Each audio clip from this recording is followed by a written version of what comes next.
The man that can help us all feel a little bit better about life in general, Blaine Fowler, is back in studio. Best hair in Kaysville. Dual threat analyst, best hair in Kaysville. He's since moved.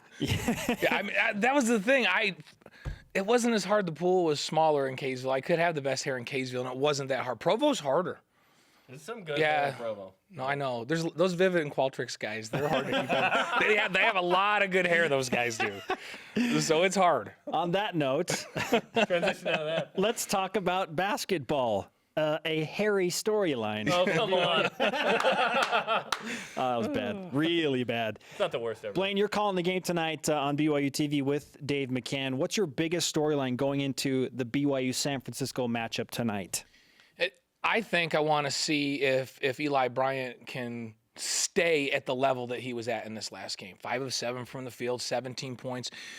I've been hearing for a year that he is a piece of the puzzle that nobody knows about. From Dave Rose and the staff, that last year in practice, he was a phenomenal player in practice, but the injuries, have set him back. And that knee has set him back. And so when we saw him early in the year, he wasn't completely healthy. He hadn't been practicing. He didn't quite know where he fit in. And so to me, he looked like he knew where he fit in this last game. And I'm going, okay, if he's really as good as what we saw in practice last year, and now he understands his role and what he can do, in addition to what he can do offensively, he's another big guard that can defend, which BYU needs, So I want to see if he now stays the same or progresses, or if this was a momentary, moment in the sun. A flash in the pan. Yeah, because if he can continue to play at that level and shoot the way he did, BYU has a better chance than 13% to win out in the non-St. Zaga games. Now, because Thanks for calling it that, by the way. Because KenPom, he's really objective, but he doesn't know the intangibles. Sure. He doesn't know the Eli Bryant story. Because then to me, now they got an 18% chance. Yeah, it's game changer. Now it's an 18% chance, not a 13% chance. It does increases. And this is the perfect time for Elijah Bryant to be back, be healthy, because BYU's not playing St. Mary's or Gonzaga for 7 games. Right. 6 more games against these other teams to get confident. If he goes on a run and he can do what he's doing, he's a guy that can go post up down low. If you put a smaller guard on him, he's got good quickness. He's confident. He brings confidence to the floor. And it allows Nick Emery to focus a little more on defense and not feel like he has to carry the scoring as much as sometimes he has. Although I do think that Nick has found a role. To me, he's changed the most dramatically from the beginning of the season till now, where he's taking great pride in shutting down guys and playing defense. And because of it, I feel like BYU's defense is getting better every game. And sometimes it's not showing up in the numbers, but when I watch what they're doing and the effort that I'm seeing, I believe they're getting better defensively, and that's going to bode well as they go down the stretch here. So that extra piece of Eli Bryant, if he consistently can be good and give that little bit of depth and a big guy there that can do some different things and defend, I kind of like the way they go into this back half of the season. So tonight I'm watching, I'm going, is he back? Is he the guy? Is he healthy? Does he know what his role is? Does everybody else understand his role? Because if he plays well again tonight, then I'm going to go, okay, BYU's better than they were a week ago because of it. And this matchup with USF is interesting because here you have Elijah Bryant off the bench. Ronnie Boyce is the leading scorer for the Dons at 16 a game off the bench. So maybe it's Elijah Bryant and Ronnie Boyce is the major matchup. The X factors in this game, certainly that could be it. And BYU's going to have to defend well tonight. This is a team, they're different than what we've seen from USF in the past. A different coach with Kyle Smith. They seem to maybe not be quite as on attack as off the dribbling. And there's no Devin Watson there. He's down at San Diego State now. He's transferred down there. So they're not going to take it at you off the dribble and cause you to break down and do all that. But I think they're more precision with what they do offensively, and they make a lot of threes. They take a lot of threes, they make a lot of threes, but they're good threes. So to me, they're a little more disciplined offensively than they've been in the past, which is going to tax BYU's defense. They're going to have to be patient defensively. They're going to have to close out under control. They're going to have to get a hand in their face out there on the perimeter, because the way USF beats BYU tonight is they come in here and they just do what Utah Valley did and knock down a bunch of threes. Which is what USF did like 3 years ago when Cody Doolin came in. They did it against Utah this year. That's how they beat Utah. Yeah. So this team, to me, this USF team is maybe not as physical as the ones that BYU's played in the past, but they're more precise than they've been, and it's a really good shooting basketball team. They're the best three-point shooting team in the league. So BYU's got to defend tonight. So that's the two things I'm looking at. How does BYU defend the three tonight? You know, do they not let these guys get hot and get going and get really good open looks? And then does Eli Bryant come and just pick up where he left off? And if they do those two things, they win tonight, and then they really launch now before having to face St. Mary's or Gonzaga into a period where they can get a bunch of wins under their belt, gain confidence, and look like the team, you know, we think they can be. It's all about making the NCAA tournament for BYU. That is the program standard. Avoid bad losses. Take advantage of some of those opportunities against the top-tier teams in league. It just so happens that Gonzaga is the last undefeated team in America and a projected #1 seed in the tournament.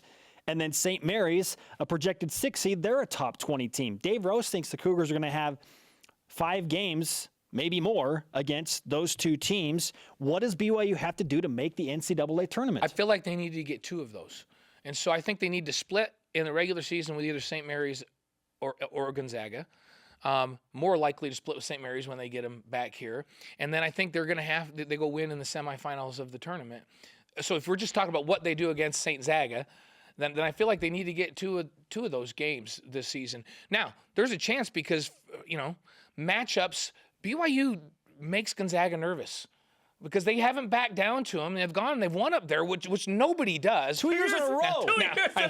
Now, keep in mind, we've watched this team. All of us have watched this team. I think this is the best Gonzaga team we've seen in probably 10 years. It might be their best one. So they're really. I just keep rolling big guys out there, and their guards are great complementary players. I mean, they're really good this year. And when we're talking about a 1 or a 2 seed, that's legit with them this year. They're really good. Mark Few's got them playing, but it's not out of the realm that they split with both of them. Now, if they do that, and I know that people are going to go, "Oh, was he out of his mind?" If they split with the both of them, and then those two teams don't lose to anybody else but each other in league play, and BYU sweeps everybody else in league, there's a chance BYU could lose in the semis and get in. Last year I said they had to be in the finals to get in, period. You know, and that was the case. Yeah, and this year, because St. Mary's and Gonzaga are so highly regarded, if they can get 2 wins against those teams, and it's in the regular season, if they split with them in the regular season, they happen to lose to St. Mary's in the semis, who's on a roll and ranked, there's a long shot chance they could lose in the semis and get into the tournament. The RPI skyrockets when you beat a team like that. Yeah, that's the thing. And that's always the debate too. Yeah, and so I think they need a couple of wins against those two teams. Whether it's 1 in the regular season and 1 in the conference semifinals in the tournament, somehow they got to scratch out a couple of wins because that's going to be their RPI builders and get them up where you guys were talking about, out of that scary range and into the more comfortable range. And then the likelihood of going undefeated against the all non-St. Zaga is hard because they're likely to run against a team that just shoots it out of their minds one night on the road, or where they just can't make shots on the road. I mean, could they? Yeah. That's why I'm giving them an 18% chance because of Eli, right? So I'm more than Ken Palm at 13. So there's a chance that could happen, but it's more likely they lose one of those. That's why I think they need to get a combo of 2 against St. Mary's and Gonzaga, as good as they are, and then they get in. A top 5 win would be like one of the best wins ever for BYU, and that's what it took 2 years ago to get into the tourney. Maybe it's beating St. Mary's twice. Maybe it's beating St. Mary's at home and beating them in the conference semis. Yeah. Maybe that's the 2. Yeah. Because Gonzaga looks awesome this year. They did look awesome 2 years ago. But They were remember, ranked 3rd at the time there's as well. always a chance that they come into the Marriott Center and they do what we're talking about BYU doing on the road. For some reason, they just don't shoot it well that night. And now they've been a team that, when they're not shooting it well, they throw it down in there and they manufacture points, and that's why they're undefeated right now. But there's that chance that they don't shoot well, and BYU comes out and shoots out of their mind. Hey, if UVU can beat BYU and then lose how many after that? Yeah. Yeah, come on. Then there's always a chance in every basketball game. And Gonzaga is really good this year, but it's not out of the question that they have a bad game on the road here in the Marriott Center. So. All right, we want to get one football question before you get out of here, Blaine, in the final minute. What's your way too early expectation for BYU football next season? Oh, their schedule is difficult again, especially we think. We thought Michigan State was we thought Michigan State was better than they were. So the schedule looks a little bit daunting again early on, but I think they're more prepared to play that early schedule. So I think they increased their win total by at least 1. Ooh, 10-4. Yeah. I'll take 10.